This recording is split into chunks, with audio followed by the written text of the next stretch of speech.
Welcome to the Outlaw Radio Show. You are watching the live stream of the recording of an actual radio program. The title of our program, again, Outlaw Radio. We record 4 blocks of audio. Those 4 blocks of audio get sent to his productions, who takes them, formats them for radio, and then gets placed on a server for all of our wonderful radio partners to download and air on their stations. At that point, we take those audio files back, put them together into one file that we podcast. So we are recording a radio show that then becomes a podcast, but you get to watch a little bit extra color before and after each block of audio as we live stream. I am joined by 3 of my friends, my brothers, Creighton Vaughn, Nicholas Monty, and Deal Daddy Derek. Thank you guys for being with me. Oh, absolutely. Hello. Always a pleasure. So one of the tips that we were given by I'm not sure, Derek, if it was your girlfriend or if it was your wife, Nick, was that we need to get to the show faster, maybe limit the discussion before we get rolling. Was that one of you? I was both. It was, Probably, yeah, it was both of them. They work in tandem a lot. I agree with that. I do want to say that there is one topic that I'd like to discuss before we get to the show, because I don't think it's necessarily relevant for the radio show, but it is an interesting thing that happened this week. And Derek, as soon as you got here, it was something that you brought up about a rapper and like this whole controversy that kind of got what we were talking about with Lil Nas X. Lil Nas X, who's famous for what song? Old Town Road. Old Town Road. Even my kids know. Yeah. Take my Theo. horse to the old town road and I'm Right. gonna ride till I can't no more. It's, yeah, you know. It was the song that started topping the country charts, and then everyone was like, there's a big controversy because it was like this is Songs about like drugs and prostitution. there's nothing country about this, and so they actually re-released it where the chorus was sung by Billy Ray Cyrus. You know, because that now somehow makes it country. As a black man who's into mostly metal, I would say that does absolutely make it country. Does it? Billy Ray Cyrus, other than his crazy daughter, the last thing we know of Billy Ray Cyrus was My Achy Breaky Heart, which again is probably country top hit. Everything that's bad about country. It's another topic. But Lil Nas X made news this week because apparently he's really into Satan. Creighton, can you kind of explain what the controversy was about this week? He released a song where he, I'm going to say this as, delicately as possible. Well, this is not going to be on the radio. So this is just pure live stream. And so we do have a little bit more freedom to say things than we would if it was on the radio, which is why I don't want it on the radio. But we can open with a little discussion here while people are joining us. And that's one of the reasons that we do have a bit of an intro, is just so everyone, we air at 8, but we want to give people enough time to get logged on, whether it's YouTube or Facebook, and join the stream. So set it up real quick. Okay, so he is a gay rapper who also really likes country music. So it's got like a country twang to it. It's a very strange song. But the music video is basically him like sliding down a stripper pole into hell, and then I'm not entirely sure what he does with Satan, but it's definitely sexual. He's twerking on Satan. Yes. And like, it's weird and it's not kid friendly at all. But it also came with like this whole promotional deal with a tennis shoe, right? Yeah. They made 666 pairs of red Nikes with a single drop of human blood in them. It's like in the air bubble, and it's like got like food coloring and one drop of human blood. Yes, from what I understand. Yeah, he partnered with a company called Mischief to make this shoe. I heard that they're being sued by Nike because they didn't have permission at all to put the Nike logo on it, and Nike wants nothing to do with this because obviously, yeah, Nike came out, made a statement, and they're like, nah, like this isn't, we're not associated with this. Well, they didn't just say that. They said not only are we not associated with this, but every dime you've made on this, we want. Right, because we're not associated, but we do want them. But you made money selling our shoe. We want it. We named our company after a Greek mythological demon as well. Nike. It's a really? Yeah, did not know that. Yeah, Nike is what is it? His slogan was "Just do it, just do it, man." Yeah. The company with the slogan "Just do it," which is great for that. Society. Actually comes from the last words of a hanged man. That's true. That's true. That's actually where the company that was hired to do Nike's very first promotional campaign. Oh, that would be a terrible logo. Well, he was struggling with like a branding. And ended up at night ended up kind of having this epiphany of the final words of this guy that was hung, where he was just like, "Just do it," and it struck him, and he's like, "That's perfect." But anyway, the reason I wanted to bring this up is really twofold. First, if you're a parent like I am, and your kids like Old Town Road. Now I'm at a bit of an advantage because my kids are 6 and 9 and are not on the internet at all. Aren't on social media. They don't have their own phone. We don't even have a home computer. They do have access to technology, but not open source or without my control. Innocent Song, Old Town Road, catchy lick, was all over the world. But do not. Like, this is not like, I think it was you that said it, Derek. This is not kid friendly. This is not appropriate. This is demonic. It's evil, and kind of unapologetically so. I think it does reveal Lil Nas X's just craven attempts at attention. But there are so many just evil, wicked innuendos with this particular song and all the branding that goes with it. Stay away. And I'm not one, and you, Creighton, you know me longest. I am not one of those people that's like anti-culture,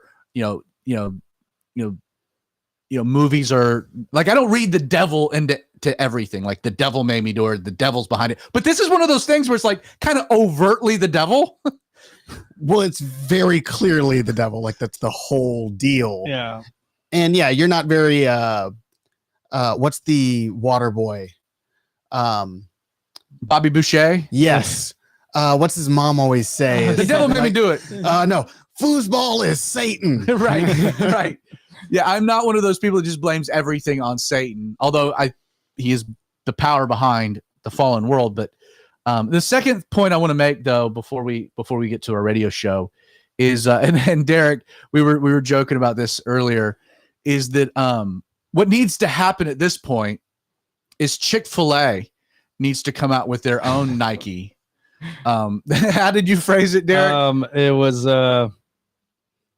what do they normally say when you go to Chick-fil-A? My pleasure. My pleasure. Yeah, and quotation marks have like John 3:16 Chick-fil-A logo on there. And there's been a couple people that have made stuff like in response, same shoe, like the Air Max Bubble, but it's just all white. It's got the Chick-fil-A logo on there, no Nike symbol. It's just like my pleasure. Put Chick-fil-A sauce in there instead of the put human Chick-fil-A blood. sauce in the bubble instead of human blood. I'd buy a pair of those. Oh yeah, I would those rock fresh. a pair. You got to wear those when you're preaching too. That'd be good. Absolutely. Some. Dick your nuggets and those. Yeah, oh man. Oh man. All right. So today's show, we're gonna talk. I'm gonna kind of open, talking about this whole COVID passport, which is kind of all over the news at the moment, and really kind of the Christian response to it has been to avoid it because it is the mark of the beast. I don't know if you've seen that at all. I have not. I've seen a couple of memes about a COVID passport, which I just assumed was like that little card you get when you get the vaccine that says, "Hey, I've got the vaccine." Well, we're gonna unpack what the COVID vaccine passport is, and I want to take a moment and explain what the mark of the beast is, because this isn't that. It is, I think, kind of an interesting foreshadow of it. It gives us an interesting perspective on the reality of how this would work within our society, the ability to buy and sell and engage in the public marketplace. But we're going to start with that, and then we'll transition to kind of part two of middle ground areas where Christians can kind of support the president, policies that we could maybe get behind. This will segue, even if we don't get to it all today, to more episodes.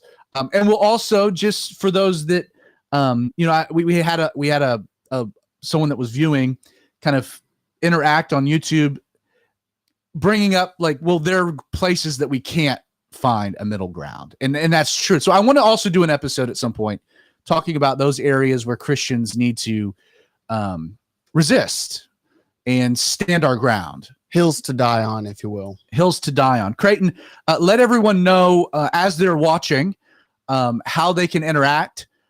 They can submit questions and comments that we'll get to between blocks. Explain how that works, where they can access that stuff.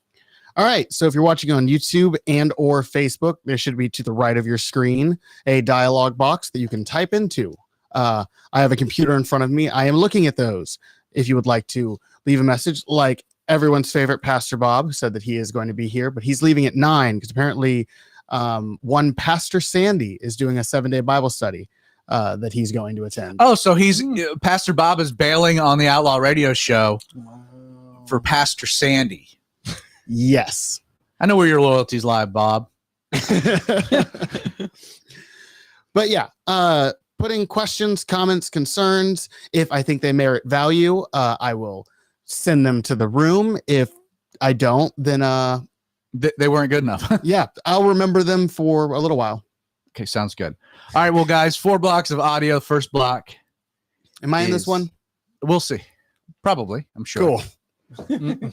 First block. Keep you on your toes. First block is 14 minutes. Hit some music. Here we go. 3, 2, 1. Welcome to the Outlaw Radio Show. My name is Zach Adams, and I pastor a church located just outside of Athens, Georgia. The name of the church is Calvary 316. Our church is called that because there are some very powerful 316 verses in Scripture, but mainly we're located on Highway 316.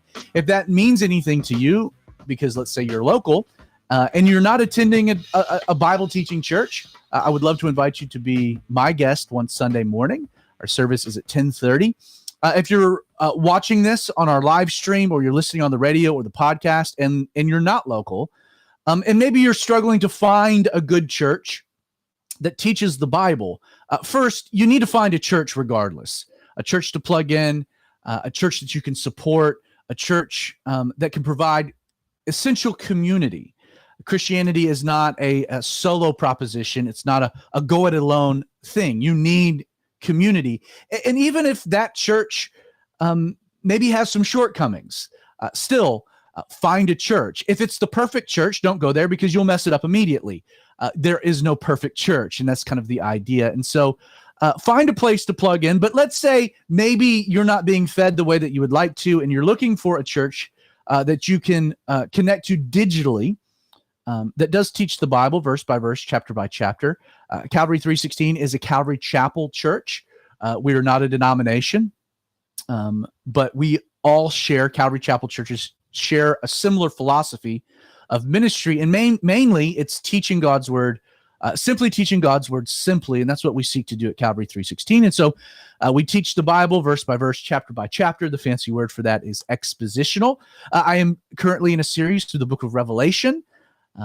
From there, I'm going to be doing a series through the Song of Solomon, and after that, we'll be doing a verse-by-verse study through the Gospel of Matthew. So come join us digitally. Again, we live stream our service. The easiest place to find that would be our YouTube channel, which is calvary316.live. If you're connected to Facebook, you can also watch our stream on Facebook, facebook.com/Calvary316. All of that information you can find from the church website, calvary316.tv. Wherever you're listening, or however you're listening, whether you're listening on one of our amazing radio partners, this is a nationally syndicated radio show, or you're listening via our podcast. And I mention our podcast because if you're listening on the radio and you're not able to stay with me over the next hour, it's understandable.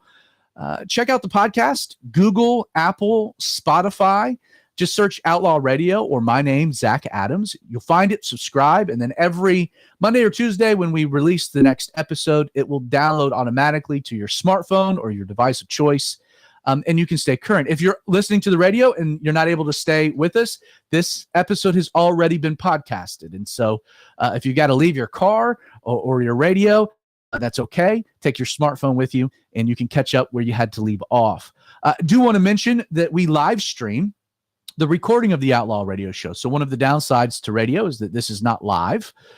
This has been recorded and produced by Josh Brown, his wonderful team at his productions. Josh is the other voice that you hear on the radio, often the lead-ins, the outros. Josh, his team produce our radio show. So it's not live, and obviously, just because of the medium, the podcast is not live, but 8 o'clock Wednesday nights, we do live stream the recording of the program. You can access the live stream on our YouTube channel, which is outlawradio.live. You can also watch Outlaw Radio.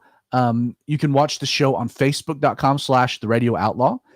Again, 8 p.m. And one of the cool features to that is that you can interact with me in real time. One of the other voices you hear on the show is my partner in crime, Creighton Vaughn, who kind of mans our live stream. Creighton, welcome to the Outlaw Radio Show, and kind of let people know where they can interact if they are watching. So if you want to watch the live stream, you'll go to outlawradio.live. That'll take you to either Facebook or YouTube, whichever you prefer. And like you said, that's 8 o'clock on Wednesdays. We go live. We've got the comment section open. So if you want to ask a question, have a comment, or a concern about something we've said, you can put it in there, and I might read it out on the live stream. between the blocks of audio that we're recording, correct? Yes. And we also have a couple of our other friends here who are joint commentators. We have a good time with it. Yeah, we have kind of an audience, so to speak, here in the studio. Really just some of our close brothers, our friends, and fans of the show. And so we have great conversation. So there's I was actually talking with Joe, one of our brothers, about how all of this works. And he didn't actually realize that there was a lot of things that are a lot of conversations that are had before the show and after the show, things that aren't on the radio, things that aren't on the podcast. Again, what we do with the live stream does feature some unique content, and so would encourage you to check that out. Creighton, so 3 weeks ago, we kind of started a greater conversation, correct? Yeah, and we so did, and we tried to finish it up last week, but we never got to it. So the subject matter, kind of give me a bit of a lead in here on what we've been talking about. Basically, it is the things that we can be on the same page with people like Joe Biden. Conversations, topics that we can find middle ground with. And so when you say we, you're really referring to Christians. So as Christians, one of the struggles, we're often branded by the things that we're against, as opposed to things that we are for. And so it's important, especially when you have, a whole new administration come into office. It's important, I think, for Christians to try to find areas of middle ground, areas where we can come behind and show support, aside from just praying for the president, which we should do. The Bible mandates that we should find areas of common ground, areas where we can work together and support the president. Now, it is also true that there are a lot of areas where we should stand our ground on moral principles, biblical ideas, and say, no, there are a lot of those. But again, and we'll do an episode on that sometime in the future. You don't always want to be known by what you're against. It's often good to be known. Jesus said, blessed are the peacemakers, for us to be known by the things that maybe we can find some commonality. We can work together. We can support the president on. Before we get to that, so in the news really this week, and this is the show that seeks to deconstruct the negative perception that the world has of Christians by boldly discussing today's relevant topics in an honest and genuine way. And in order to do that, before we get to more areas of middle ground, I want to talk about this thing that's kind of dominated the news over the last few days, and that is this COVID vaccine passport. Creighton, talking off air, you been a long week, weren't really up to speed on all of the particulars of what's going on with this, correct? Yeah, I basically just thought it was like the little card you get when you get the shot. So the idea, and again, we're a year into this pandemic. There is light at the end of the tunnel because of the success of the vaccine. There are multiple varieties, from the Pfizer to the Moderna to the Johnson & Johnson. So we have multiple vaccines available. First, it was to frontline workers, and then the elderly, most vulnerable. But now we're getting to the point where it's expanding. Really, all those up to the age of 16 have access to vaccination.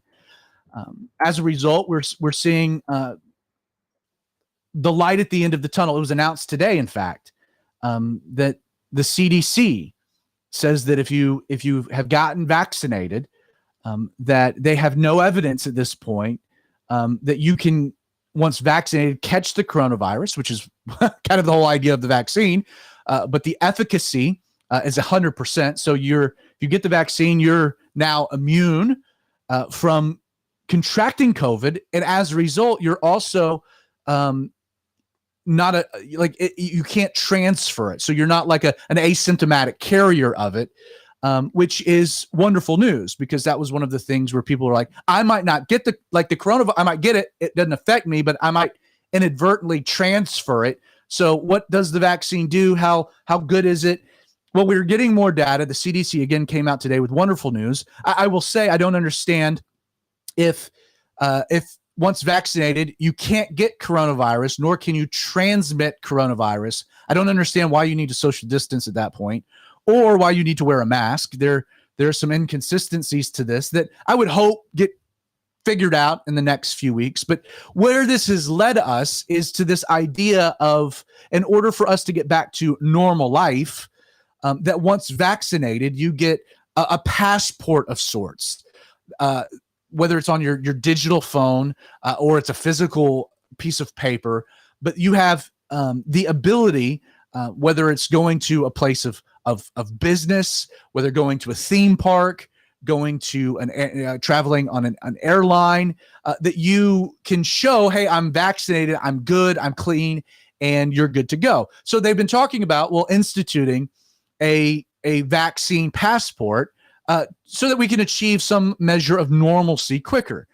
By default, the implications of this would be that if you aren't vaccinated, therefore you don't have the passport, that your ability to get back to normal is severely restricted.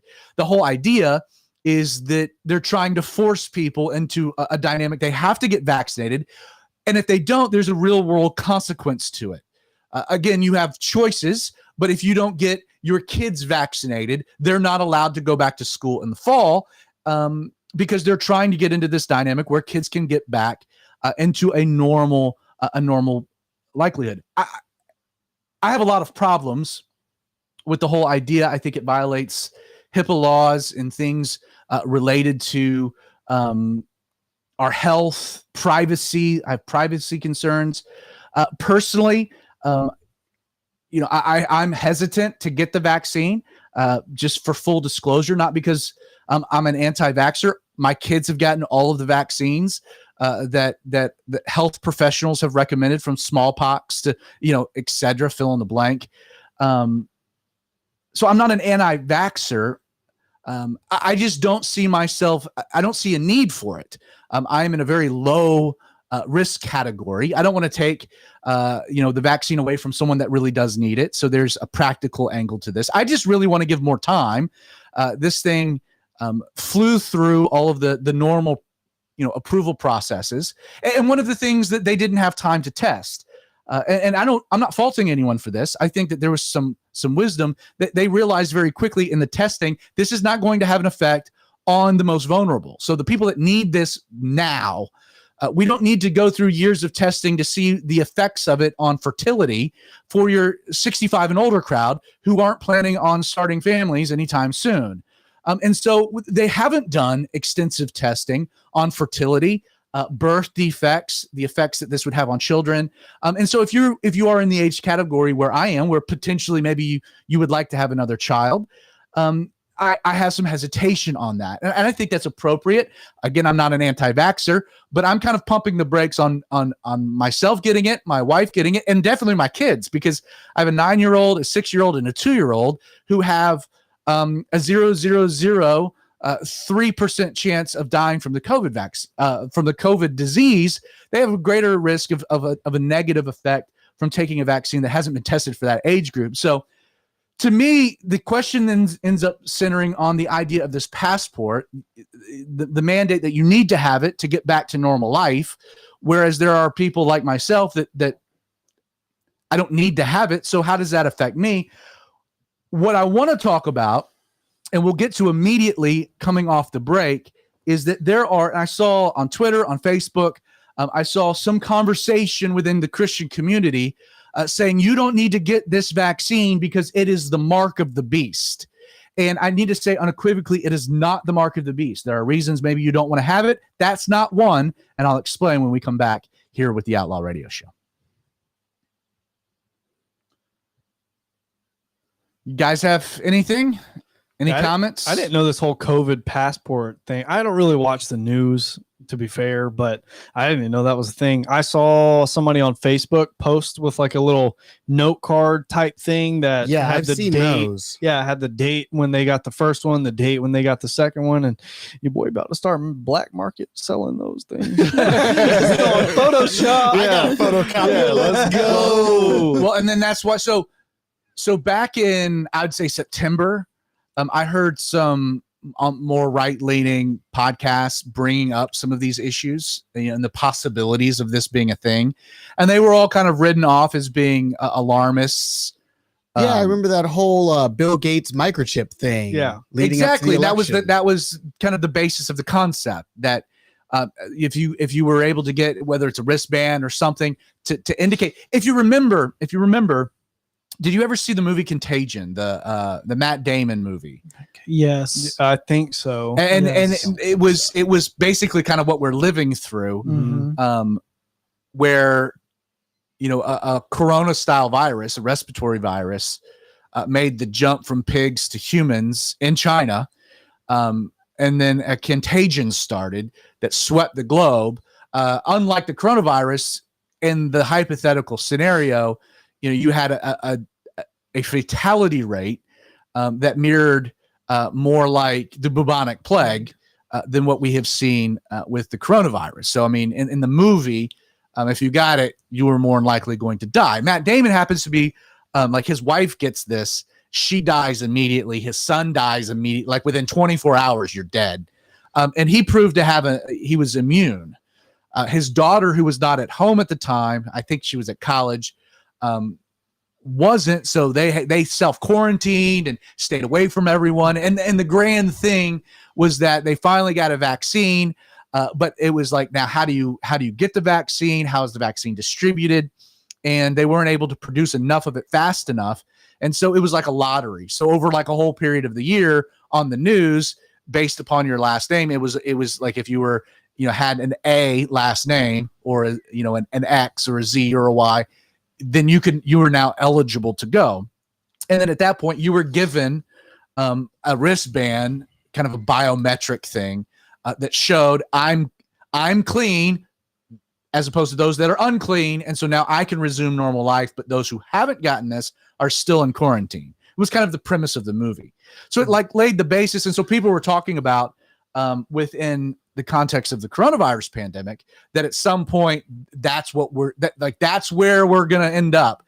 Most of these people were written off as kind of Looney Tunes, tinfoil hatters, and thought, well, you're crazy. Like that's not reality. But over the last week, we've had the Biden administration actually come out and start floating the idea of this being a thing. I was watching Fox News yesterday, did a whole segment on it where Dana Perino, one of the actual network hosts, was like, yeah, I don't know where I really stand on this. I can actually see, I kind of would maybe gravitate towards this being a good idea, but I know some people that are really against it. So, I'm trying to hear people out. Ron DeSantis, the governor of Florida, came out and unequivocally said that the state of Florida would not accept such a premise at all. So, I mean, we have governors of states weighing in on this, which is why it's kind of a subject that I want to discuss. Ron DeSantis seems like a stand-up guy. Yeah, Florida's been like open for a while. So has Georgia, to be credit. And Georgia really has too. Do you, I mean, with all the stuff, back to the point of like, oh, this being the mark of the beast, obviously the Bible lays out specifically where the mark of the beast has to be on your hand or on your head. Yes. And there's stuff that happens before that till it gets to the point of that. Do you think as a country though, we're at the point where initially what we thought it was going to be was so drastically high, and now we're at the point where it just wasn't what we thought it was going to be, and the government was like, well, we don't want to come out and say we were wrong, so we're just going to follow this thing through now? Do you think we're kind of at that point to where they're like, we were wrong, but we don't want to say we're wrong, so let's just follow this through? So what's really interesting to me is I think that there's some credence to what you're saying. When was the last time you saw a government official come out and say that they were wrong? Exactly. About any type of policy? Yeah, they don't want to backtrack on it. I mean, we still have politicians that have tripled down on the war in Iraq, while we know it was an unmitigated disaster. The Patriot Act has been used to infringe on civil liberties in ways that no one would have ever imagined. And yet you don't see a lot of politicians come. You don't see George Bush saying, in the moment, this was a good idea to go into Afghanistan, but now 20 years later, maybe we should have rethought it. You never see a politician. They always double down, triple down, or they blame. They shift responsibility. So in regards to the coronavirus in general, I do think they carry it out to its logical end. I think it'll be interesting to see how that plays itself out. Again, I think it's unbelievable that you had, the head of the CDC, the NIH, the World Health Organization, receive billions of dollars, and they have received billions of dollars over the years specifically to safeguard something like this from happening, right? Yeah. Like that's the whole idea of the Center of Disease Control and NIH and WHO is to keep pandemics from happening. And who have they fired? And no one's been fired.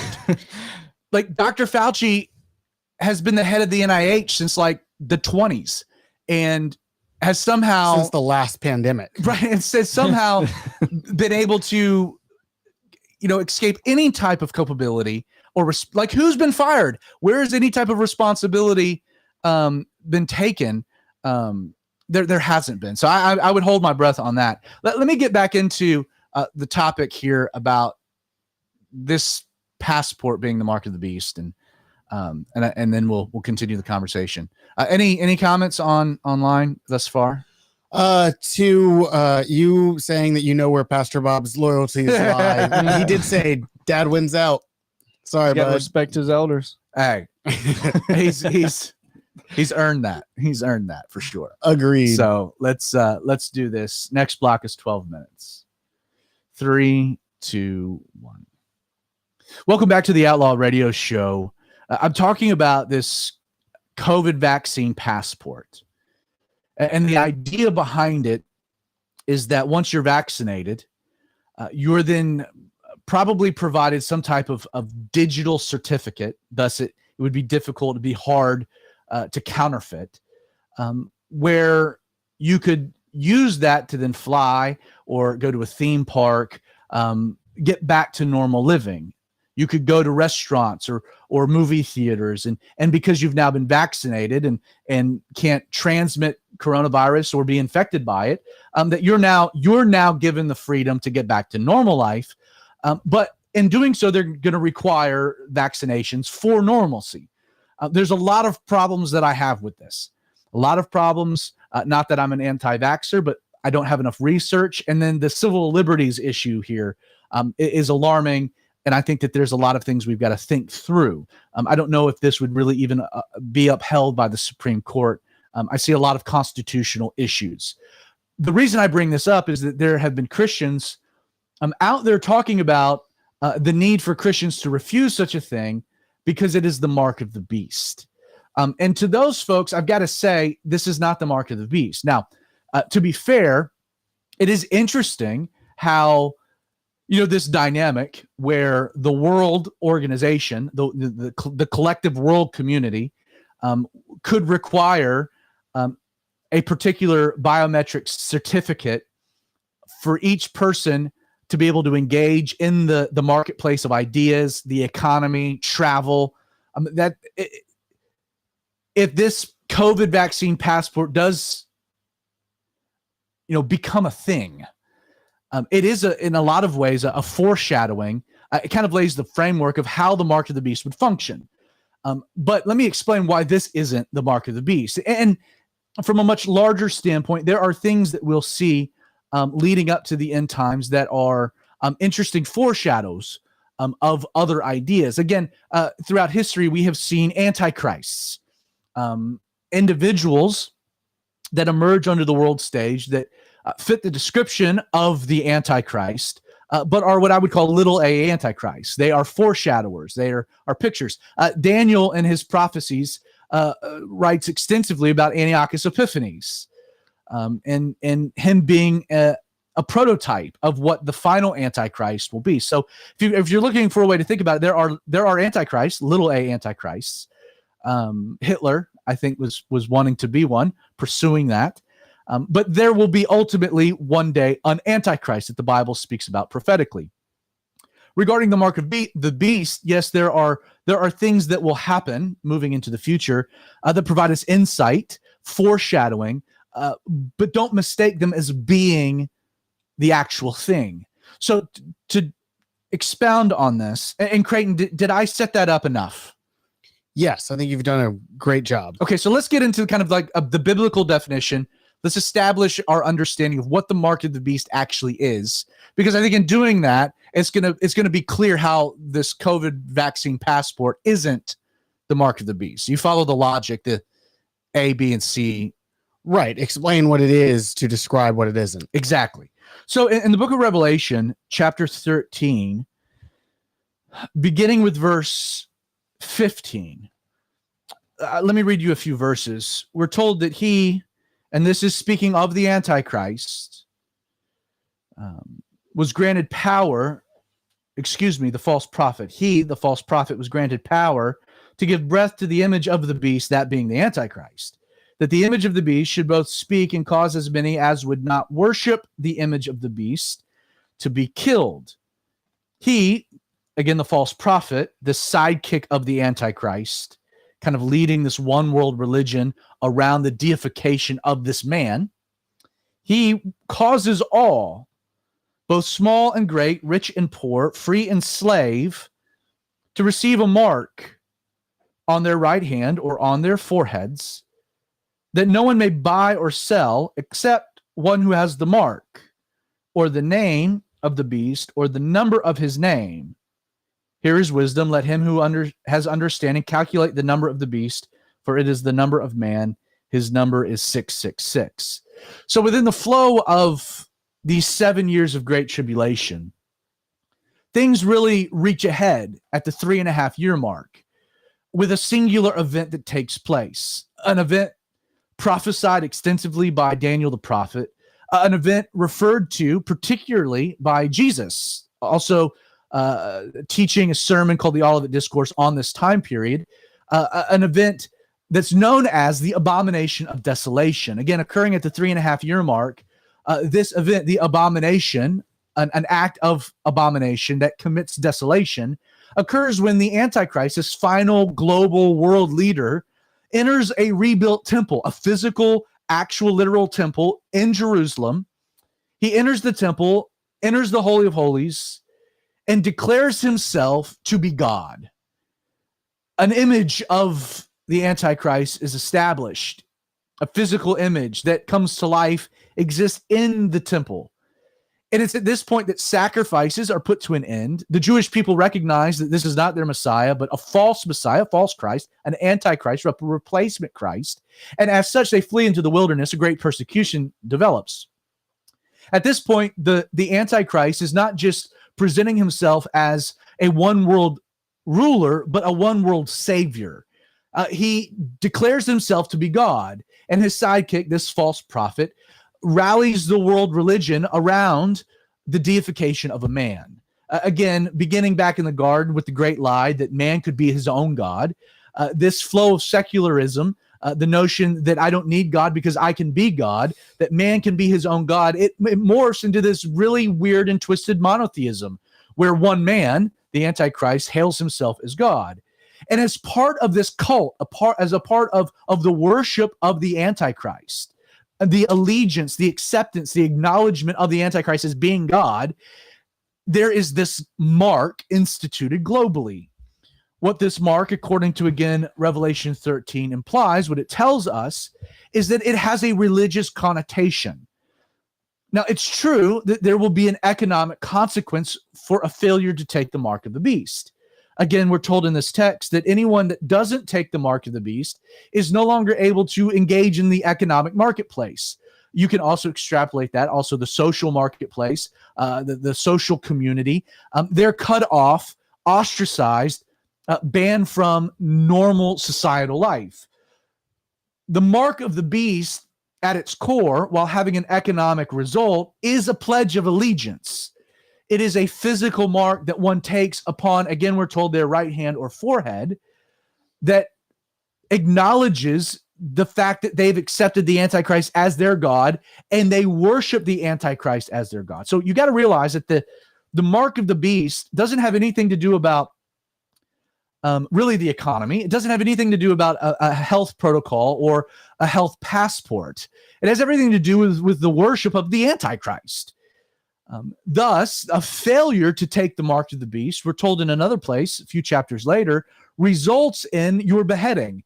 So it's at this point that there's a line of demarcation that is known, that is articulated, that is very public. You either take the mark of the beast, and therefore you're loyal to the Antichrist, you've accepted him as your God, or you refuse the mark of the beast, accepting Jesus as your Savior, and as a result, you're martyred by being beheaded. So again, the entire environment around the mark of the beast is much different than some type of a COVID passport, the evidence of vaccination. Again, we're not even talking about there being a mark on your right hand or forehead that would be used, a biometric kind of scan. I reject even the idea, really, when you look at this, that we're talking about the mark of the beast being a microchip of some kind. Now, this is a very visible declaration of worship. And it's really a knockoff, because earlier in this whole end time scenario, we're told that God ordains 144,000 Jewish men from the 12 tribes of Israel, placing upon them the mark, a seal on their foreheads, the name of God. We know that the mark of the beast here, we're actually told, again, Revelation 13, we're told that there's 3 varieties to it, actually. We're told that there would be the mark. So this thing, this logo or emblem, that is one variety. Or you could have the name of the beast. It's a second version or variety. Or you could have the number of his name, which then is defined as 666.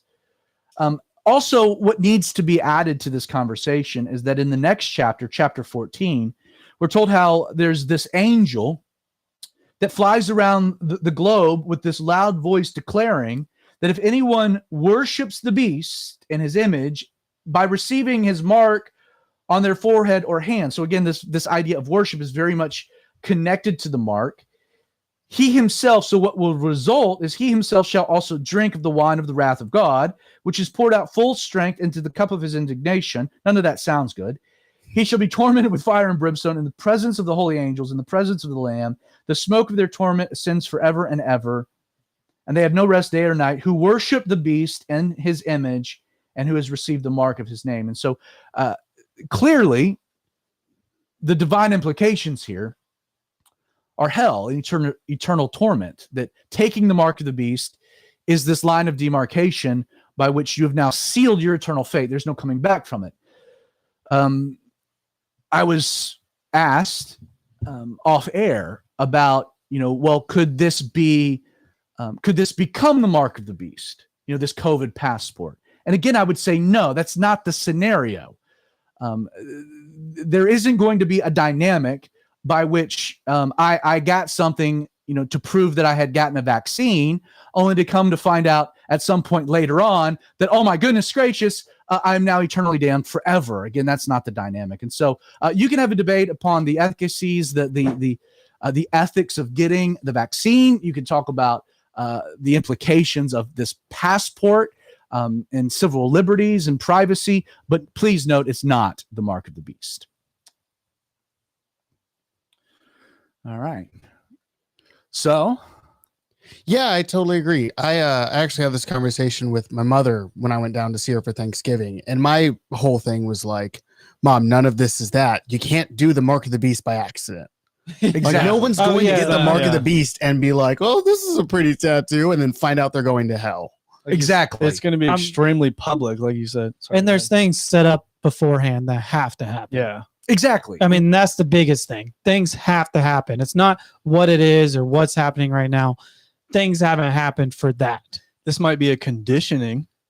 Like, just getting you used to, because think about like my credit card now, I can just swipe it over the scanner. And I mean, it's the same action as I would be swiping in my hand, or with my phone. I can take my phone and scan it, and like it'll automatically pay just like that. When you go to Disney World now, they have a band. You just put the band on. It's got all your money on there. You just swipe your hand. You swipe the band, and it pays for it. I think it's conditioning for sure. And I mean, there's a scenario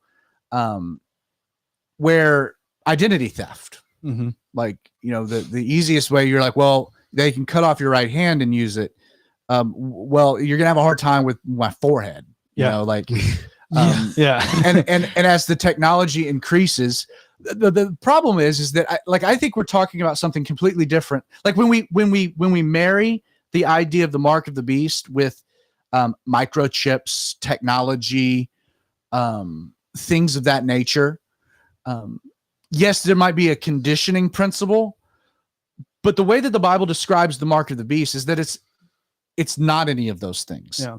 Like, yes, there are results to not having it, but at its core, the entire idea is worshiping the Antichrist. Yeah. It is an act of allegiance and worship, which is why it carries with it such an eternal consequence. Yeah, very unique very to the true, rest of yeah. Scripture, because there's nothing else in Scripture even close. You want to talk about the unpardonable sin. This is the unpardonable sin. Like, the person that does this in an act of free will while still living doesn't come back from it. Yeah, it's choosing to deny Christ. Just as Yes. equally as you follow him, you have to choose to follow Satan. It's denying Christ. Yes. Yep. And so, Hand in hand. I think that's interesting. Now, I was able to wrap that up with the first half, which means that we're gonna be able to segue and get into some kind of get back to the topic at hand. Success. Look at that. Yes. So, Only took 2 11 blocks. minutes. 11 minutes. We'll do this. 3, 2, 1. Welcome back to the Outlaw Radio Show. Creighton, as you know, I mentioned that we were going to get back to the subject matter we had introduced 2 episodes ago. Yes, trying to find common ground with those on the other side of the aisle. So last week I had every intention of that being part 2. That was the idea, but we took a bit of a detour because it kind of marked that 1-year anniversary of the pandemic. I had a lot on my mind about, what if we had known then what we know now? Would we have handled things differently? And that subject ended up just dominating the entire episode. So we took instead of it being part 2, we took a divergence, and then even today we have been slow into getting back to part 2. But we are here. We are back to the moment. So I do want to get back to some places of political middle ground, places that we can, as Christians, we can support President Biden and not compromise our morals. Right. These are what a friend of mine would call open-handed issues. Correct. And I'll give you, I've got some heavier ones. I'll get to like an easy one. So one of the great things that people were worried about, alarmed, concerning about Biden getting elected, and then even in our state of Georgia, the Warlock and Ossoff, tipping the balance of the Senate to the Democrats, was that the Democrats were going to immediately push for Washington, D.C., the District of Columbia, to achieve statehood. And what alarmed people about that was that would immediately mean, while D.C. does have representation in the House, they don't have senators because they're not a state. And by definition, constitutionally, senators are assigned to the states. So you have 2 senators to each state, regardless of the size of state. The number of representatives is determined upon the census data and the number of people living in your state, which is why California has way more representation in the House than a small state like Rhode Island. But Rhode Island has just as many senators as a big state like California. And so the House is designed to reflect kind of the majority of the people, whereas the Senate is the check and it's more of the state's representatives. DC can have representation in the House, but because they're not a state, they can't have senators. Now, the concern was that if they were able to get rid of the filibuster and they were able to take control of the Senate, that one of the things the Democrats wanted to do was to make DC a state, which would then give them 2 senators and would make it very difficult for the Republicans to ever take back the majority in the Senate, because Washington, D.C. in the last presidential election voted like 96% Democrat. It's a very Democratic area. So undoubtedly the 2 senators would be very liberal. As Christians, why do I really care if DC is a state or isn't a state? That doesn't, like, if they're a state, does that somehow violate my Christian ethic or my Christian worldview or my mission in this world? No, not at all. Now, I can make the argument that the Constitution, which is kind of the bedrock by which all of the procedures of how we function as a country is based, makes it very clear that Washington, D.C. needs to be a district and can't be a state. Constitution is clear on that. So even if they were to pass some type of a law resolution, the Supreme Court undoubtedly would probably overturn that because, again, it would violate the Constitution. But, looking for political middle ground, the grand argument that we've seen about DC statehood has been the notion of taxation without representation. The old American standby. The old American standby, which was, the basis for the revolution. The colonies revolted against the king because we were being taxed but had no representation within Parliament. I'm not sure that was a biblical reason for revolution. Again, Jesus said, render to Caesar what is Caesar's. I'm not sure the lack of representation while being taxed is the reason that Christians should justify murderous revolution, which is an interesting idea in and of itself, which might be another episode in its entirety. That one might be real controversial with our listeners. That's true, which is something you can go ahead and chew on if you're listening. But taxation without representation, okay, if that's the basis of DC statehood, and I'm trying to look for some middle ground. Man, I can totally understand why that might be a burr in someone's saddle. Like, I'm paying federal income tax, but I have no federal representation. Okay. Well, the solution's easy. And I think if we're looking for a place in the middle, if you live in Washington, D.C., you shouldn't pay federal income tax. And then you're not taxed without representation. Right. And so we're good to go. Like, why do you, if that's the issue, like, the solution doesn't have to be this, like, real polarizing, controversial, implementation of statehood. Just let everyone in DC not pay federal income tax. And then problem solved. Nevada's already like that, right? Well, you have areas. They don't have state income tax. It's state income tax, not federal income tax. But just waive federal income tax for those areas. And in fact, Washington, D.C. has a gigantic minority Black, very poor community that would see an immediate economic windfall from such a maneuver, which in some ways would be a form of reparations. It would be a win-win for everyone because, DC is one of the worst cities in America. So, again, looking for political, like, middle ground. Hey, as a Christian, I think it's wrong for you to be taxed without representation. So I think you just shouldn't be taxed. And then we're good. You see what I'm saying? So it's not one of those things that, like, we have to get super deep. Like, there are simple things where it's like, yeah, okay. Now, if you want to become a state and they decide to make them a state, again, as a Christian, that's not something I'm going to, I understand the political ramifications for it. Okay. Elections do have consequences and, but there's nothing happening that violates a Christian principle where I've got to, like, raise my voice and be known as a Christian being against DC statehood. Why would that be a thing? Right. Like, Jesus last cares. week. Like, Jesus doesn't care how many states we have or which one of them pay income tax. Like, it does not matter on a cosmic, eternal level. Let me give you another area of middle ground that I think we should be able to find. Now, again, this is very controversial because when I say this, people are going to say, well, there is no common middle ground. And I get it. I understand it. But there's no reason that protecting the filibuster shouldn't be something that both Democrats and Republicans can get behind. Now, the left wants to abolish the filibuster. So maybe I should take a step back and explain what the filibuster is.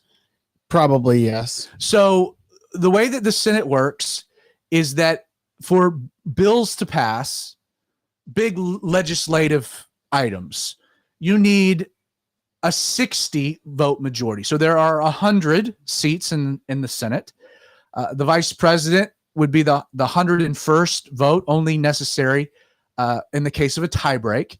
We're in a unique dynamic because there are 50 Democrats and 50 Republicans, so it is an even split.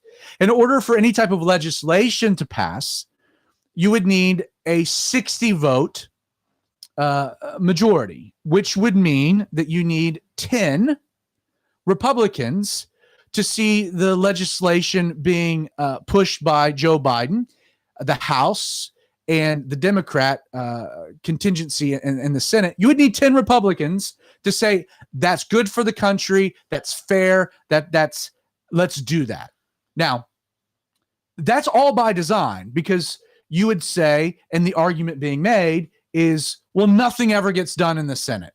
The House is passing all of these bills, sending them to the Senate to die. What the filibuster does is that in order to protect the rights of the minority, you can filibuster a bill, meaning that you can require and push for a 60 vote threshold. You can, in order to get a quorum, which is 50 votes for it to get on the floor, you can grandstand. The filibuster allows the minority to say, no, this doesn't work. We're not going to vote for it. We need to get together and figure this out. The entire idea. So Joe Biden this past week came out and said that the filibuster we need to get rid of it. What, by the way, Joe Biden was an ardent supporter of the filibuster. Barack Obama championed the filibuster. In 2020, the Democrats in the Senate used the filibuster some 357 times. Wow. And yet now it's a relic of Jim Crow, and it's completely racist.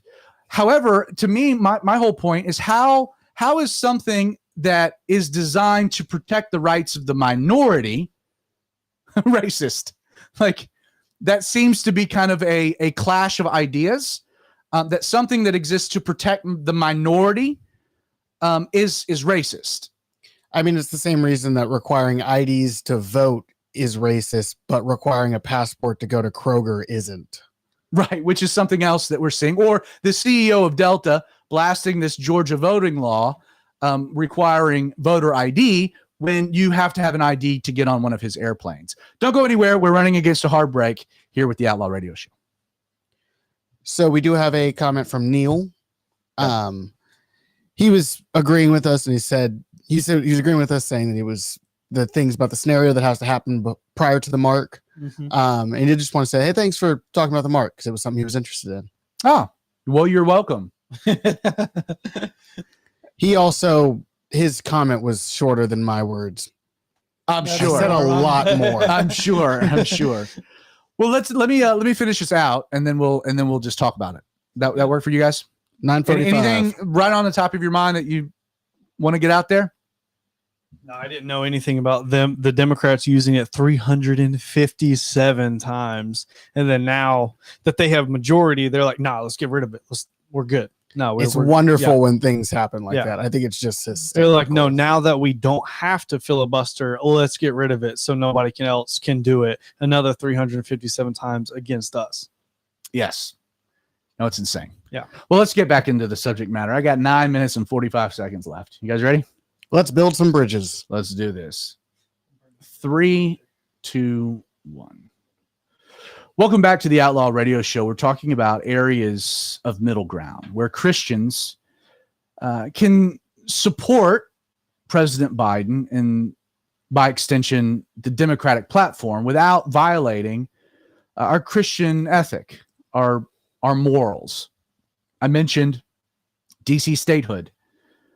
I think an easy compromise would be, yes, taxation without representation is a bummer. So we shouldn't tax the residents of DC. And there we go. There we have it. But even if DC were to become a state, how does that violate? Like, does Jesus care? Does that somehow violate my Christian worldview? It doesn't. Not to say that I would support it, but I don't know if I should go rally and pick it. There are bigger issues at play. I also mentioned in the previous block the filibuster. Now, it is true that the political left sees the filibuster, which is designed, it's a procedural tool in the Senate designed to protect the rights of the minority. One of the beauties of the way the Constitution is crafted is this delineation of powers. It's called checks and balances. Setting the courts aside, the president of the United States it's a unique office because it is where all of the states, by the votes of the people, determine the president. It's the Electoral College. So it's not a popular vote. It is a pseudo-popular vote in conjunction with also federalism. So the states also have a role in it with Electoral College votes and whatnot. There's a beauty to how convoluted it is. It is not just the majority will. The House of Representatives is majority. It is the country divided into smaller sections where, certain House representatives are by design reflecting the will of the people in their district against smaller ideas, smaller communities. It's the people's house. The Senate, though, is completely founded on this federalist idea of state representation. The idea of California having the same number of senators as Hawaii or Rhode Island or Delaware or Georgia, that there's an equality in representation within the Senate. It's designed to place a check on the majority will. We are not a democracy. When we invaded Iraq and decided to nation build and institute democracy, the problem was that we instituted democracy, which meant that the majority in the country that was Shiite immediately took control of the country and started oppressing the minority Sunni community. There was no equality of representation. There was no checks and balances. We instituted one vote, one person. And as a result, the Shiites who hate the Sunnis took power. And what ended up resulting was an insurrection that then became ISIS, etc., became the meltdown of the country.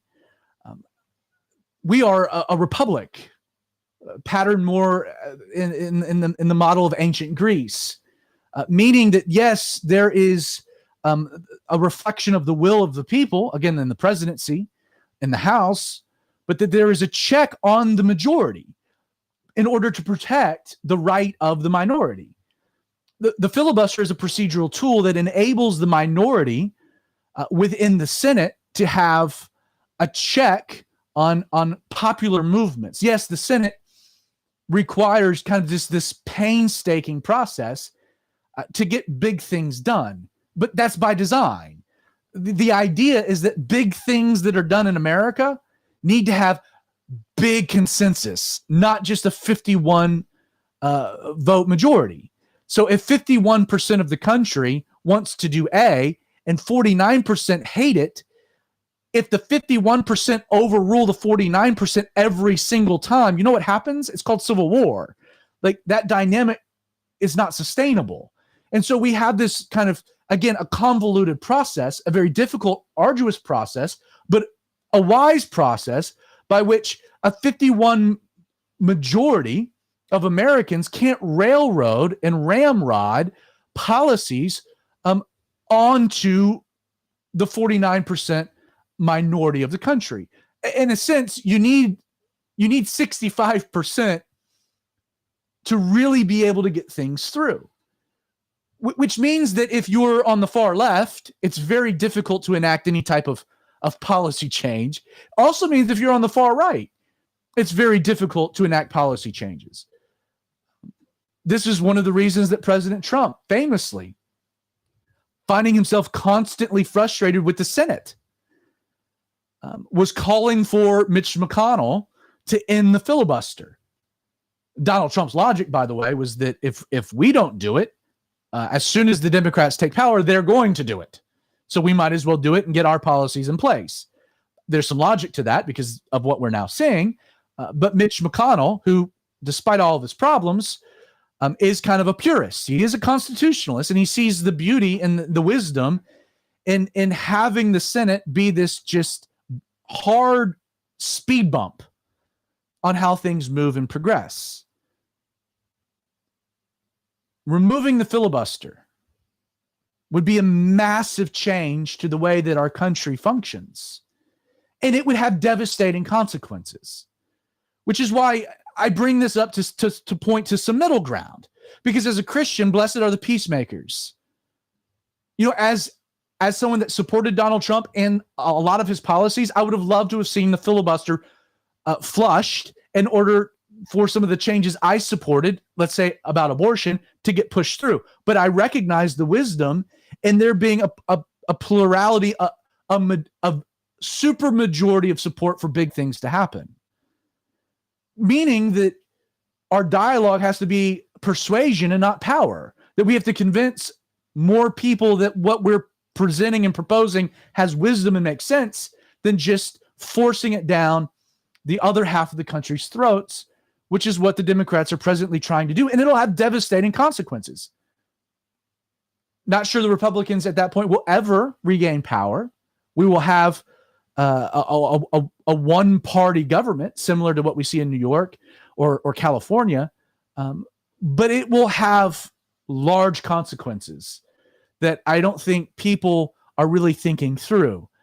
What I would hope, again, middle ground, is that there are wise Democrats that are more in the middle. Again, moderate Republicans, if there are still any moderate Democrats, can come together and say, now this is something like a tool to protect minorities is something that there's wisdom in keeping around, because we've seen how minorities can be taken advantage of, how their voices can be marginalized, and what results from that, how populations can become disenfranchised. So, Creighton, I know I kind of got into a little bit of the kind of the political weeds, but does that make sense how we can find some common ground on protecting the filibuster?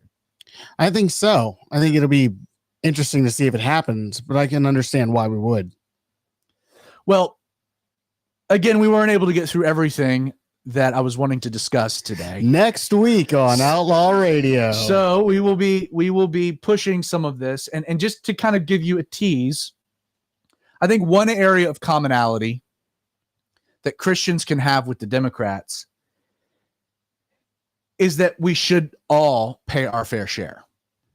And regarding taxes, Christians being predominantly Republican are by and large anti-taxes.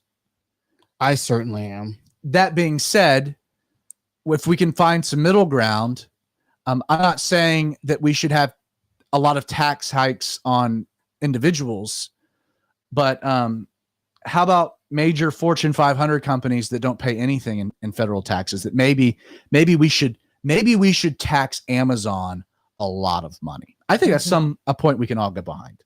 You know what? It's taken a little while for me to come around to it, but I'm getting there. Well, we will have that thought and conversation next week on the Outlaw Radio Show. Creighton, thanks for being with me. It is always a pleasure.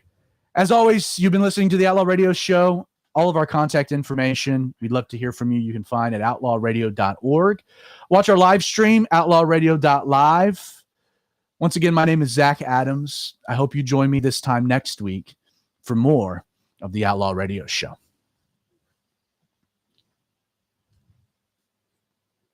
All right. Cool. We are good. Y'all got anything? Yeah, I think when it comes to like, if you're saying like, okay, politically, where do we need to find middle grounds? I mean, the most logical way to go about that is like write down every single topic and to be like, okay, what does this side think? What does the Bible say? What does this side think? What does the Bible say? I mean, that's the only way. Like, if you go through everything and be like, okay, this is where we can agree on this, but we can't here. Yeah, it's basically we can agree on the things that the Bible doesn't care about, and anything else is taking a hard line. It's a pretty hard line. Yeah, is what you're saying. I'm saying it like in order to find like, okay, where do we agree and where do we not? Like, okay, what do we need to do? Do we need to go through every single thing and like, this is where we can agree, this is where we can't? I mean, that's just basically what it would take. You'd have to go through the whole thing. Well, I'll give you the easy example: taxes. You know, you look at Well, so what does the Bible say about taxes? Give to Caesar what is Caesar's. Jesus- We're good there. That's one topic. Next one. Yeah, What's Jesus. the next one? Yeah, Jesus said, render to Caesar what is Caesar's. Yeah. And the whole way that taxation worked in the first century, especially within Jewish cultures under Roman occupation, is that you had guys like Zacchaeus, or Matthew the Levite, Wee little man, who were the tax collectors, given a percentage that they had to collect, whatever they could skim off the top. Yep. They could pocket. So it was completely a system that was unequitable, corrupt, fraudulent. Yeah, very fraudulent. And yet, does Jesus say anything about Right. He doesn't say double check Caesar's math and then give Caesar what is Caesar's. Right. And so, as Christians, I want to pay as little taxes as I possibly can. Oh yeah, I'm sure everyone could agree on that. You would like to take home as much money as possible from what you made. But what I can say is, okay, I'm paying taxes. You guys are paying taxes. Why is it? And so we have a massive federal debt. Like the deficits are nuts. It's almost $30 trillion, which is just a number that you can't even wrap your brain around. Unfathomable. Mm-hmm. And it's like, but how in the world? Okay, if we want to have an honest conversation about taxes, it breaks down into one of two things. It's always Republicans are like less, and they don't really do anything about it. And then it's Democrats are like, we got to raise taxes. And then they set numbers. We need to raise taxes on individuals making over, and then they set a number. Yep. We need to raise the corporate income tax. To me, it's like, well, let's have a real world conversation. Okay, we need money because that's how we have a safety net. That's kind of what we do. So instead of just being like, I think we should all pay our fair share. So let's talk about what should Amazon be paying in taxes? Yeah, they're basically doing nothing. Zero. Not paying anything. I think in 2020 they paid 1.2%. 1.2%. I pay like 30. I know. So to me it's like, but that's not the conversation that will ever be had, because guess who? Either tax plans, who won't be paying more taxes? Amazon, or Google, or Facebook, or Netflix, or Uber.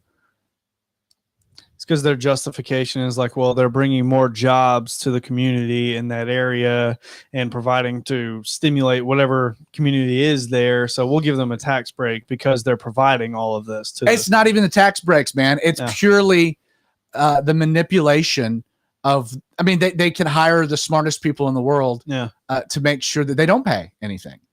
And to me, it's like, I saw an article yesterday that in 2020, like if you had asked me in 2019, what is Zoom? I would say it's they make hardware that are audio interfaces for your computer, because that's what I was using for Outlaw Radio. I had a little Zoom device. Come to find out, Zoom ended up developing a pretty good algorithm for. Wait, are they the same company? Yeah, for video. Huh. I didn't realize they were the same company. I thought they were just different Zooms. Yeah, they've just phased out most of their hardware because they're making all of the money on meetings video. And so court cases they made everything else. I think the net profit was either 612 million or billion. I want to say it was million. They paid $0 in taxes. That's in nuts.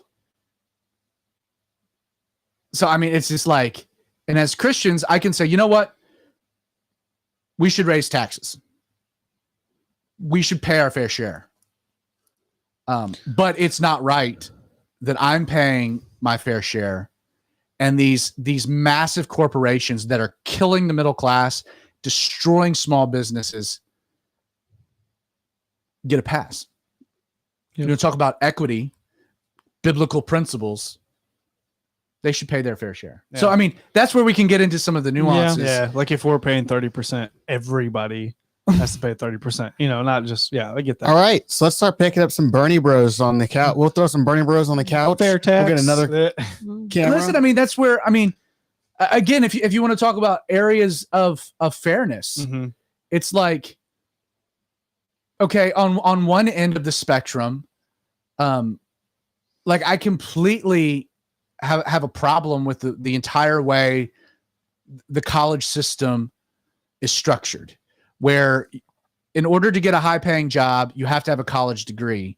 But in order to get a college degree, you've got to, unless you're wealthy, you need to have a lot of money. You've got a lot of debt. And so as a result, you incur a massive amount of debt that, come to find out,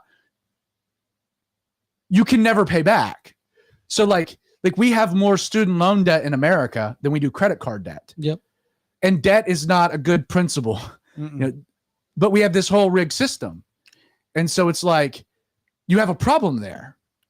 And I mean, we're crippling our kids coming. Like I know a bunch of kids my age. We're no longer kids. People my age who are sitting on mountains in like the upper tens of thousands, if not hundreds of thousands of dollars in debt. And yet, if you're a child of the 1% that goes to Harvard, you have no debt. No debt. Because you were able to pay for it. Anyway, we are running out of time. Fellas, you got anything left? Nope. It's been a wonderful day. Y'all have wonderful nights. All right, well, we'll drop in some music. Nick, thanks for being with us. Derek, Deal Always Daddy. a pleasure. Always. See you next week. See you guys next week. God bless.